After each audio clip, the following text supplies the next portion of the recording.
जय श्री कृष्णा, जय श्री राधे। भक्तों, वैशाख का पावन महीना चल रहा है। इस महीने में किए गए किसी भी पुण्य कर्म का फल हमें कई गुना होकर मिलता है।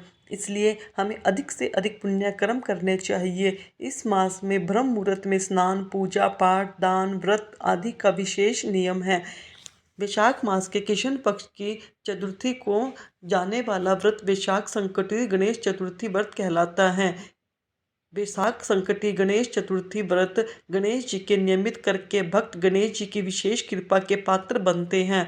यह बहुत ही पुण्य देने वाला व्रत है, सबको करना चाहिए। जो व्रत ना कर सके वह गणेश जी की पूजा करके उन्हें दुर्वा और मोदक, कल या लड्डू अर्पित करें। भविष्य पुराण में कहा गया है, जब मन संकटों से घिरा हुआ महसूस करे तो गणेश चतुर्थी का व्रत करे, इससे कष्ट दूर होते हैं। धर्म, अर्थ, मोक्ष, विद्या, धन और आरोग्यता की प्राप्ति होती है।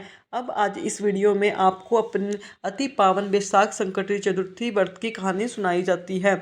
हाथ में एक फूल, जल, दक्षिणा, चावल लेकर प्रेम मगन और भाव से इस पावन कथा को सुने। बहुत समय पहले की बात है। एक बार माता पार्वती जी और गणेश जी का संवाद चल रहा था।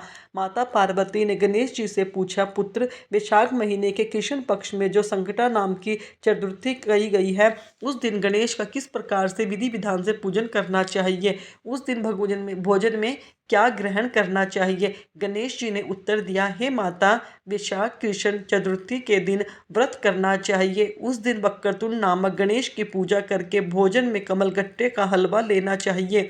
हे जननी, द्वापर युग में राजा युधिष्ठिर ने इस प्रश्न को पूछा था और उसके उत्तर में जो कुछ भगवान कृष्ण ने कहा उसी के इतिहास का मैं वर्णन करता हूँ, आप श्रद्धा युक्त होकर सुने।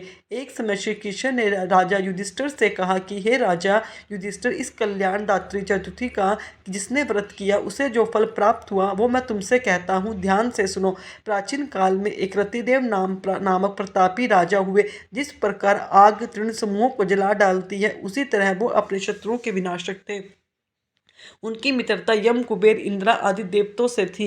उन्हीं के राज्य में धर्मकेतु नाम का एक श्रेष्ठ ब्राह्मण रहता था।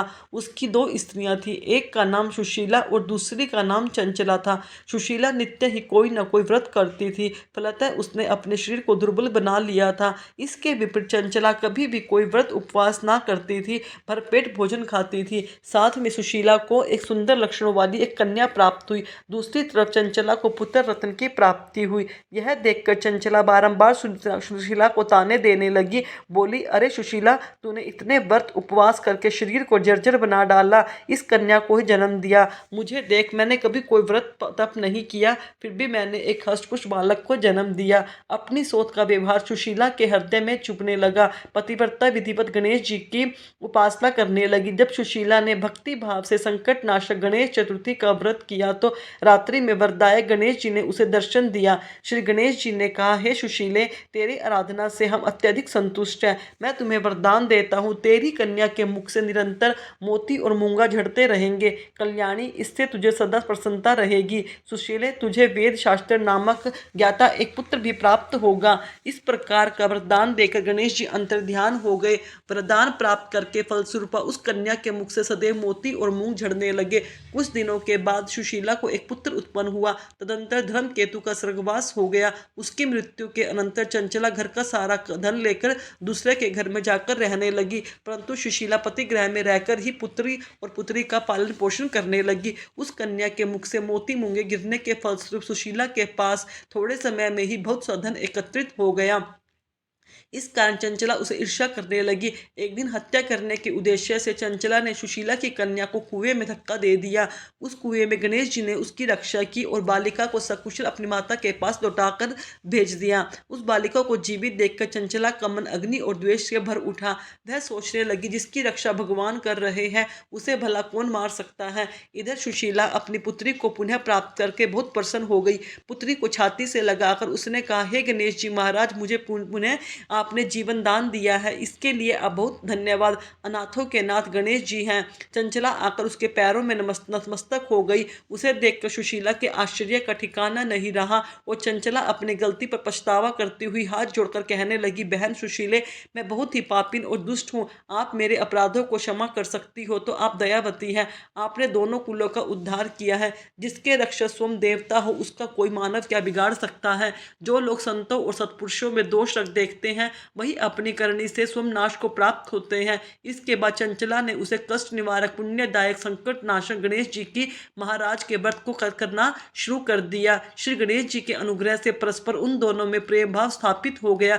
जिस पर गणेश जी की कृपा होती है, उसके शत्रु भी मित्र बन जाते हैं। सुशीला के द्वारा संकट नाशक गणेश चतुर्थी व्रत किए जाने के कारण ही उसके सो चंचला का हृदय परिवर्तन हो गया। श्री गणेश जी कहते हैं कि हे माते, पूर्व काल का पूरा वृत्तांत मैंने आपको सुना दिया है। इस लोक में इससे श्रेष्ठ विघ्न निराशक दूसरा कोई व्रत नहीं है। इसके बाद श्री कृष्ण बोले, धर्मराज, आप भी विधि पूर्वक गणेश जी का व्रत कीजिए। इसके करने से आपके शत्रुओं का नाश निश्चय ही होगा और अष्ट सिद्धि और नवनिधियां आपके घर में करबद्ध होकर खड़ी होंगी। धर्मपरायण युधिष्ठिर, आप अपने भाइयों, धर्मपत्नी और माता के सहित इस व्रत को कीजिए। इससे थोड़े समय में ही आपके राज्य का पुण्य प्राप्त हो जाएगा।